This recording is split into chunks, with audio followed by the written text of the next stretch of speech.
मनोज का ट्रांसफर महाराष्ट्र के कोकण जिले में हो गया था। आज वो लोग अपने पुराने घर से वहां पर अपना सामान लेकर जा रहे थे। ट्रक में सामान लोड होते होते शाम के 4 बज गए थे। ट्रक ड्राइवर का चेहरा मनोज को कुछ उतरा उतरा लग रहा था, इसलिए वो ट्रक ड्राइवर के पास गया। अरे क्या हुआ भैया, तुम्हारा चेहरा क्यों इस तरह से उतरा हुआ है? अरे हम लोग शिफ्ट हो रहे हैं, थोड़ा खुश हो जाओ। अरे ऐसी बात नहीं है भैया, मैंने आपको कल शाम को बोला था कि अपना सामान ट्रक में लोड करवा दो, तो हम लोग सुबह जल्दी यहाँ से निकल जाएंगे। अब यहीं पर शाम के 4 बज गए और आपको पता है ना, यहाँ से कोकण जाने में नाना करके भी 8-9 घंटे लग ही जाएंगे। और रात के समय कोकण जाने वाले रास्ते से जाना मतलब खुद ओखली में अपना सर देना है। क्यों भाई, रात को क्या वहाँ पर डाकू लुटेरे घूमते हैं? अरे डाकू लुटेरे नहीं साहब, छलावा घूमता है, छलावा। कितनी बार सुना है हमने कि रात को कभी कोई ट्रक वाला, कभी कोई गाड़ी वाला उस छलावे की चपेट में आ गया, और एक बार जो उसकी चपेट में आ जाता है उसे फिर वो अपने साथ ही लेकर जाता है। मैं तो बोलता हूँ आज रहने देते हैं, कल सुबह यहाँ से निकल जाएंगे। अरे नहीं नहीं, हम अपना एक और दिन खराब नहीं करने वाले। और क्या ये सब छलावा और भूत, सब फालतू की बातें हैं। अन्नू जल्दी से बैठो, चलते हैं फिर। ट्रक ड्राइवर ने उनको चेताने की कोशिश की, मगर मनोज ने उसकी बात नहीं मानी और वो अनु के साथ ट्रक में बैठ गया। ट्रक में ड्राइवर के साथ उसका एक हेल्पर भी बैठा था। उन्हें वहां से निकले हुए लगभग 3 घंटे हो गए थे और बाहर अब हल्का हल्का अंधेरा भी होने लगा था, जिसे देखकर ड्राइवर के साथ साथ अब उसके हेल्पर के चेहरे पर भी घबराहट झलक रही थी। मालिक, अंधेरा सा होने लगा है, हम रास्ते में कहीं रुकेंगे ना? मतलब हम सीधा कोकण तो नहीं जाएंगे ना? क्यों? जब हम कोकण के लिए निकले हैं तो वहीं पर जाकर रुकेंगे ना। अरे नहीं नहीं, क्यों आफत मोल लेनी है? आपको पता नहीं क्या, रात को उस रास्ते पर छलावा भटकता है। अरे यार, फिर से तुम्हारी ये नॉनसेंस वाली बातें शुरू हो गई। तुम ट्रक थोड़ा तेज चलाओ, मुझे कल सुबह अपना नया ऑफिस ज्वाइन करना है, समझे? वो लोग उनकी बात सुनने को तैयार ही नहीं थे। ट्रक थोड़ा और आगे बढ़ा। रात के लगभग 10 बज चुके थे। आगे अब जंगल का रास्ता शुरू होने वाला था और सबको भूख लगनी भी शुरू हो गई थी। साहब, बहुत देर से ट्रक चला रहा हूँ, बहुत भूख लग रही है। आप लोगों को भी भूख लगी होगी ना? पास में एक ढाबा है, वहाँ पर कुछ खा पी लेते हैं। हाँ मनोज, मुझे भी बहुत भूख लग रही है और तुम्हें मेरी चाय पीने की आदत तो पता ही है। रात को अगर चाय ना पी पाऊँ तो सर में दर्द हो जाता है। चलो ठीक है, वैसे भी आगे 2-2.5 घंटे का रास्ता ही बचा है, खा पी लेते हैं कुछ। थोड़ी दूर पर एक ढाबा आया। ट्रक वाले ने ट्रक को ढाबे के सामने रोक दिया। वो सब खाना खाने के लिए उतरे तो उन्होंने देखा कि ढाबे पर उन लोगों के अलावा कोई और लोग थे ही नहीं। ये बात उन्हें कुछ अजीब सी लगी, क्योंकि अभी सिर्फ रात के 10 बज रहे थे। कुछ अजीब बात नहीं है ये? कितनी बार हम लोग रात को ट्रैवल करते हैं और जब भी खाना खाने के लिए किसी ढाबे पर रुकते हैं तो ढाबे पर अक्सर लोग खाना खाने के लिए बैठे ही होते हैं, लेकिन यहाँ पर तो हमारे अलावा कोई भी खाना खाने के लिए नहीं है। इतनी रात को कोई यहाँ से आगे रास्ते पर बढ़ने की हिम्मत नहीं करता साहब। कोई रात को निकलता भी है तो पीछे गेस्ट हाउस है, वहीं पर रात को रुक जाते हैं लोग। हमारा ढाबा भी 10 बजे बंद हो जाता है। ग्राहक तो आना 7 बजे के बाद ही बंद कर देते हैं, मगर हम इसलिए थोड़ी देर तक ढाबा खोल कर रखते हैं ताकि अगर किसी को मदद की जरूरत हो तो हम उसकी मदद कर सकें। मदद? कैसी मदद? मेरे कहने का मतलब है कि रात को चाहो तो यहाँ पीछे गेस्ट हाउस है, वहाँ रुक सकते हो। इतनी रात को आगे तो जाओगे नहीं। अब तो ये लोग भी बोल रहे हैं साहब, इनकी बात तो मान लो। तुम्हें बोला ना एक बार नहीं रुकना, और बताया है ना तुम्हें कि सुबह मुझे ऑफिस भी ज्वाइन करनी है। आज रात तो आप हमें मरवा कर ही मानेंगे, किसी की भी बात सुनने को तैयार नहीं हो। अगर सब कह रहे हैं तो मान लीजिए ना, और वैसे भी 2-2.5 घंटे का रास्ता ही बचा है। सुबह 5 बजे तो रोशनी हो ही जाती है, तो सुबह सुबह निकल पड़ेंगे और आपके ऑफिस के टाइम से पहले ही हम पहुंच जाएंगे। क्या तुम भी इन लोगों की बातों में आ रही हो? गेस्ट हाउस वाले कमीशन देते होंगे इनको, इसलिए फालतू की कहानियां बना रहे हैं। तुम ये सब बातें छोड़ो और खाना खा लो। सब खाना खा रहे थे, तभी अनु के कपड़ों पर दाल गिर गई। हे भगवान, इस दाल को भी अभी ही गिरना था। पूरा कुर्ता खराब हो गया मेरा। अरे दीदी, वो पीछे वहाँ बाथरूम है, आप वहाँ जाकर इसे साफ कर लो। अनु अपने कपड़े साफ करने के लिए पीछे बाथरूम की तरफ गई। तभी वहां से वापस आते हुए उसे अपने पीछे किसी के पैरों की आहट सुनाई दी। उसने पीछे मुड़कर देखा तो वहां कोई नहीं था। वो फिर से आगे की तरफ बढ़ी, मगर इस बार दोबारा उसे किसी के पैरों की आवाज सुनाई दी। तभी अचानक एक बिल्ली पीछे से उसके सामने आकर कूद पड़ी और वहां से दूसरी तरफ भाग गई। उसने अन्नू को बुरी तरह डरा दिया। ये बिल्ली भी ना डरा दिया इसने मुझे। अनु जल्दी से ढाबे पर वापस आई। तब तक सबने खाना भी खा लिया था। अरे आ गई तुम, चलो चलते हैं। रुको साहब, मुझे भी जरा हल्का होना है, मैं अभी आता हूँ, बस 5 मिनट। थोड़ी देर बाद ट्रक ड्राइवर वापस आया और वापस आकर उसने ट्रक स्टार्ट किया और वो लोग वहां से निकल गए। थोड़ी दूर पर ही जंगल का रास्ता शुरू हो गया। ट्रक वाला और उसका हेल्पर छोटू बहुत घबराए हुए थे। मनोज अपने फोन में कुछ ढूंढ रहा था और अनु का ध्यान आगे रास्ते की तरफ था। तभी सामने देखकर वो जोर से चिल्लाई। उसकी चीख सुनकर ट्रक वाले ने अचानक ट्रक रोक दिया। अनु, क्या हुआ तुम्हें? तुम चिल्लाई क्यों? ट्रक चलाओ प्लीज, यहाँ पर मत रुको, आगे चलो बताती हूँ, पर प्लीज अब बीच रास्ते में दोबारा से ट्रक को मत रोकना। ठीक है मैडम। ट्रक वाले ने दोबारा ट्रक स्टार्ट कर दिया। डर के मारे अनु का पूरा चेहरा पसीने से भीग गया। किसी को भी समझ नहीं आ रहा था कि आखिर हुआ क्या है। अब तो बताओ अनु, क्या हुआ था? क्यों चिल्लाई थी तुम? वो मैं सामने रास्ते की तरफ देख रही थी। अचानक से खून से लथपथ एक आदमी मुझे सामने दिखाई दिया। मुझे लगा कि शायद उसका इस रास्ते पर एक्सीडेंट हो गया है।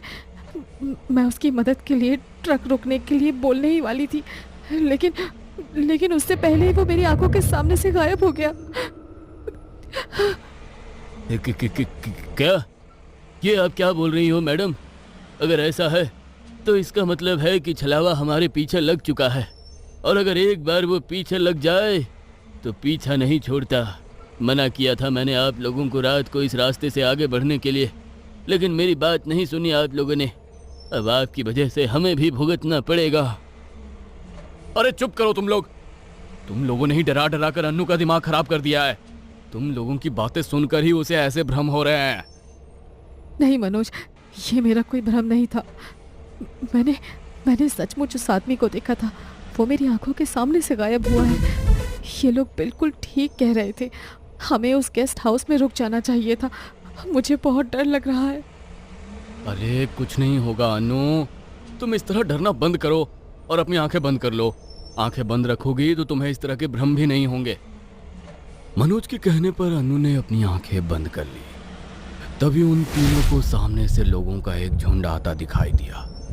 वो लोग शादी की तरह सजे धजे हुए थे, मगर ढोल ताशे का कोई शोर शराबा नहीं था। देखने में तो ये कोई बारात नजर आ रही है, मगर ना कोई बैंड बाजा ना कोई ढोल। कुछ अजीब नहीं लग रहा? अजीब तो लग रहा है। आज से पहले तो मैंने भी ऐसी कोई बारात नहीं देखी। अरे उस्ताद, मुझे ये कोई बारात नहीं बल्कि छलावा लगता है। कितनी बार सुना है हम लोगों ने कि छलावा किसी बारात के रूप में आता है। मैं तो कहता हूँ ट्रक पीछे ले लो। छोटू के कहने पर ड्राइवर ट्रक बैक करने लगा, मगर जब उसने ट्रक के साइड मिरर में देखा तो उसे पीछे से भी वही लोग आते दिखाई दिए। वही हुआ जिसका डर था। ये छलावा ही है। साइड मिरर में देखो, पीछे भी वही लोग दिखाई दे रहे हैं। जैसे ही उन तीनों ने साइड मिरर में देखा तो डर के मारे उनके रोंगटे खड़े हो गए। ओह माय गॉड, ये सब क्या हो रहा है? अब तो ट्रक को पीछे लेकर भी कोई फायदा नहीं है। ट्रक को फुल स्पीड में आगे बढ़ाओ और जल्दी निकलो इस जगह से। ट्रक ड्राइवर ने बिना टाइम वेस्ट किए ट्रक को फुल स्पीड में आगे की तरफ बढ़ाया और अचानक वो लोग वहां से आगे की तरफ बढ़ गए। जैसे जैसे ट्रक आगे बढ़ता जा रहा था वैसे वैसे वो लोग भी उन्हें आगे की तरफ बढ़ते दिखाई देते जा रहे थे। डर के मारे उन सबका बुरा हाल हो चुका था। मना किया था मैंने आपको, कितनी बार मना किया था, मगर एक बार भी मेरी बात नहीं सुनी आप लोगों ने। अब आप लोगों के चक्कर में हम दोनों की भी जान जाएगी। उस्ताद, वो लोग तो सामने से दिखने गायब हो गए, लेकिन मुझे लगता है कि हम एक ही रास्ते पर फंस कर रह गए हैं। ये देखिए, ये पानी की प्याऊ वही है जिसके ऊपर ये मटका रखा था। ये तो उस ढाबे से थोड़ी दूर पर ही थी ना, और हम लोग तो वहां से बहुत आगे आ चुके हैं। तो फिर ये प्याऊ यहाँ पर कैसे आ गई? ये बिल्कुल ठीक कह रहा है। ये वही प्याऊ है। उसके बगल में ठीक ऐसा ही बेंच था जिस पर कोंकण 2 घंटे दूर लिखा था, और इसके ऊपर भी वही लिखा है। हम एक ही रास्ते पर घूमते जा रहे हैं। इस छलावे ने हमें अपने भ्रम में फंसा लिया है, लेकिन अब हम इस छलावे से बाहर कैसे निकलेंगे? ड्राइवर फुल स्पीड में वहां से ट्रक को भगा रहा था, मगर कुछ देर बाद वो फिर से उसी जगह पर आकर रुक गए। और कुछ देर आगे चलने के बाद अचानक बहुत तेज ब्रेक के साथ ट्रक भी वहीं पर रुक गया। अरे, तुमने ट्रक क्यों रोक दिया? मरना है क्या तुम्हें? अरे रोका नहीं है मैंने ट्रक को, बल्कि खुद रुक गया है। इसे भी अभी ही खराब होना था। अगर ये ट्रक आगे नहीं बढ़ा तो हम सब बुरी तरह फंस जाएंगे। हमें आसपास कोई सुरक्षित जगह ढूंढनी होगी जहां हम आज रात रुक सके। उस तरफ देखो, झाड़ियों का इलाका है, लेकिन एक छोटा सा घर दिखाई दे रहा है मुझे। लालटेन की रोशनी भी है वहां पर। लेकिन अगर हम बाहर निकले और छलावे ने हमें पकड़ लिया तो?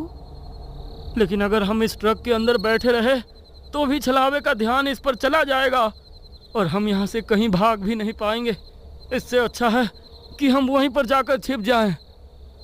उन सबको छोटू की बात ठीक लगी और वो ट्रक से निकलकर झाड़ियों के बीच चले गए जहां पर एक छोटा सा घर था।